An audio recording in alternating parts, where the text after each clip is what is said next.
Kyle Nicholas is the Deputy Controller at Maitland SES. Welcome to 12:33, Kyle. Good morning, how are you? I'm okay. You spent your time helping Queenslanders. You spent your time in Emerald. And I believe you got up there just a couple of days after the flooding began. What was it like when you got there?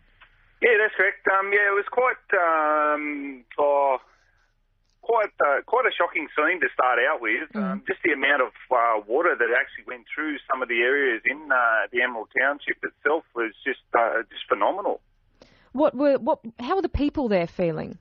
They weren't too bad. They were in reasonable spirits, but naturally with something of that size, they were feeling worse for wear. But most of them were in reasonably good spirits and got on with doing a clean-up. Yeah, that was something that, of course, we saw in the days to come after Queenslanders turning out. Certainly in Brisbane, I remember the scenes of people showing up with buckets and shovels and things ready to help. What kind of work did you do in Emerald, Kyle? We were part of an incident management team that responded up there to assist the Queensland SES with managing the amount of jobs that had come in. So we'd organise the crews and the tasking of all those jobs out to those guys. How hard is it for the SES moving into an area that's not local to you? Because I imagine that a fair bit of local knowledge is required for streets and areas and that kind of thing. Yeah, we work closely with local crews. We don't just go in and take over and expect to know everything.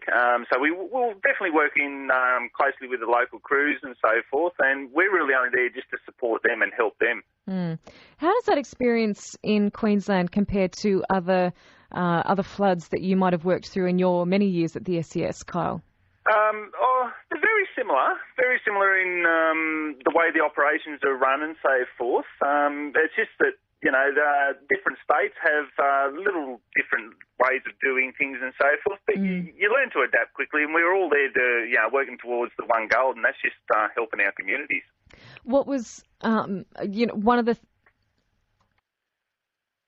Excuse me, Kyle, just having a little cough here in the studio. One of the things about the floods in Queensland was that there was so much of an area affected, so many towns and regions. Did you get a sense that Queenslanders generally were a bit shocked by what had happened and coming to grips with the scale of it as we were in other states and areas? I'd say so. It was, similar to us, like we're just sitting there in awe just looking as to how much water was up there and how quickly it was moving right across the state and the area of Queensland.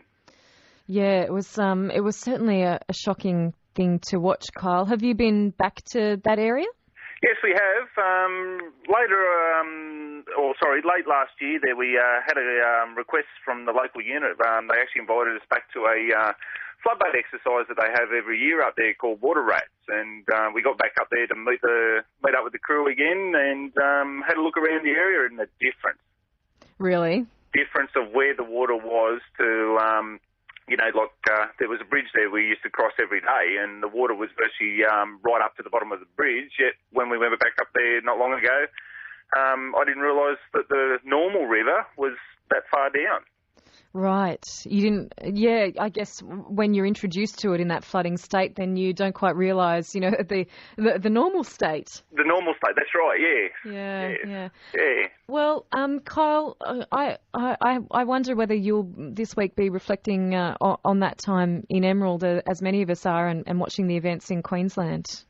Yes, definitely. I've already been in touch with the local crew again. I've made quite good friendships with some of the local crew up there and that, and we've had a few talks and discussed a few things that have happened 12 months ago and that up there. So yeah. Well, Kyle, it's been really good talking to you. Thank you very much. No, you're welcome. Thank you. Thank you. That's Kyle Nicholas, Deputy Controller at